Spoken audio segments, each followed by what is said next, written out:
Right. Now, so let's now go over the line and engage Samuel Dubik Mahama. He is the Managing Director of the Electricity Company of Ghana, and he's joining us on the back of this particular conversation and several other developments that we are seeing across the country. Good evening, sir.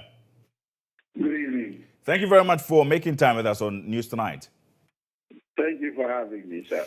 Great. Let me find out from you, what is driving this aggressive nature by the ECG in its bid to collect all debts owed? I'm laughing because you described it aggressive. I don't think it's aggressive. I just think it's about time we did our jobs and did it well. And we are very sorry if it comes across as aggressive because that is not our intention at all. This has necessitated from the fact that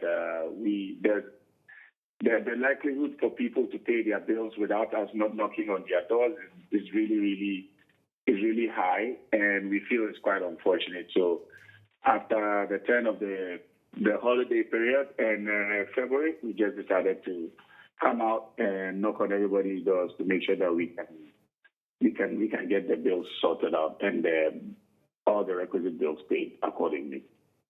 Now, last year, we do remember that there was also an exercise, a massive intensive exercise then, which began in March, if I'm right, and to recover all debt owed, particularly with those within the categories of customers in arrears, including SOEs. Is this a continuation of last year's exercise?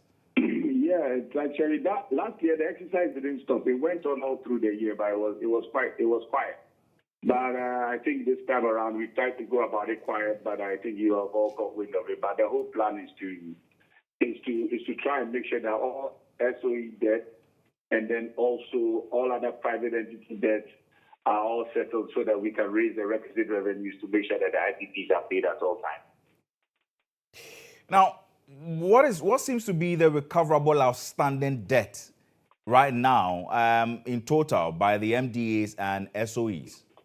You know, if you ask me that, I would say you'd be ranging between about 2 to 2.5 billion. But that being said, I'm talking about us at the end of probably maybe January. But by now, it's been consuming, so that means it's gone up.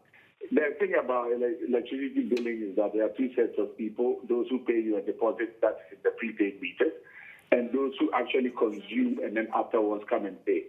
The problem now that is existing is with those who consume and come and pay. That's the postpaid customer. Post, right? If you're not speaking to them or you're not knocking on their doors, there's no sense of responsibility to make sure that those bills are settled. So that is what is necessitating all of this, to make sure that the gaps are closed as quickly as possible. No matter what you do, there's always a monthly bill, and there's always a balance that you have to pay. Yeah, go ahead. Then it begs the question now. I mean, you are saying that in total it will be about 22.5 billion now. Now it begs the question, what is that? I didn't say 22, sir.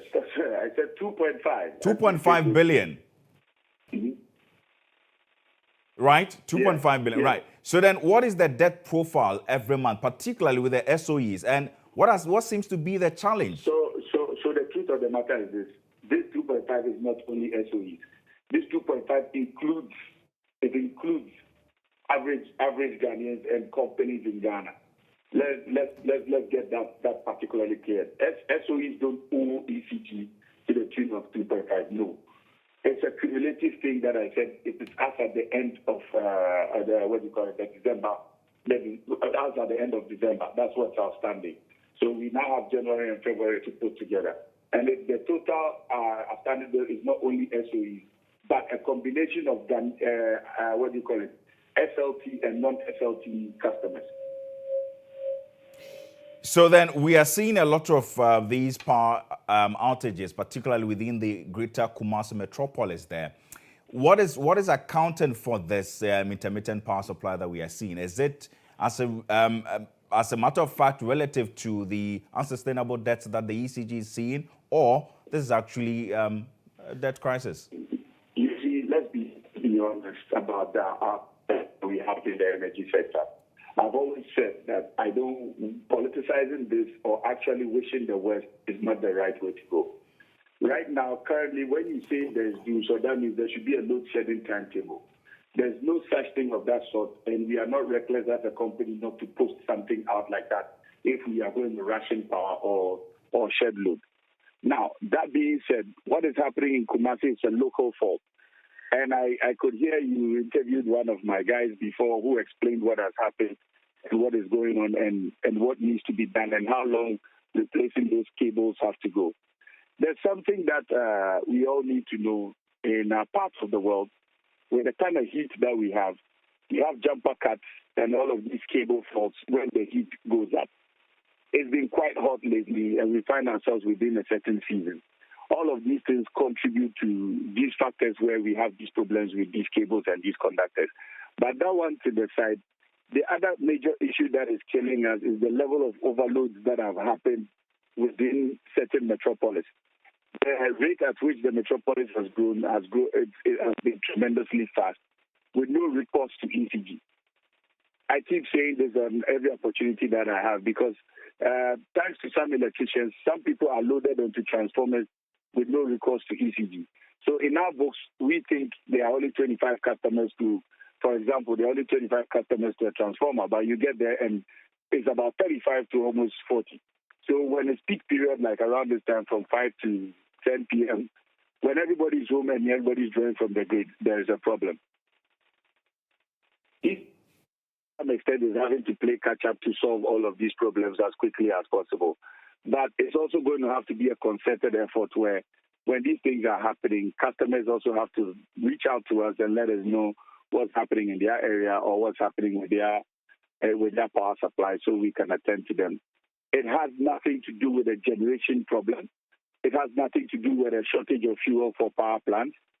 It has everything to do with localized faults within a certain catchment area, and those faults have to be solved quickly and in record time so that the customer has to be put on supply. One thing we all need to know is that it's not in ECG's interest to even shed load, because when we shed load, we lose money. So we don't also want to lose money because we have obligations to the IPPs. So it's not in our interest for that to happen. And I'm going to say it again, there are certain areas even in Accra that are suffering a lot of low voltage issues that we are doing our best to fix, especially in Ashaiman and especially in Oyarifa, Chado, and a few other areas. We are going through all of it. We will share with you the maintenance plan of how we plan to inject new transformers and expand the low voltage lines so that we can contain the energy. I keep saying that the sector that we are in, probably the next thing that we are so eager to call the doom so is actually not doom so, but it has to do with intensification, because we may have enough power, but the distribution lines to carry them around will not be strong enough to carry them. And that's where we are finding ourselves now. And the company is doing its best to close the gaps as quickly as possible. And in doing all of this, it costs money. So we have to go out there to collect what is owed so we can use it to better the line and produce better service for our customers.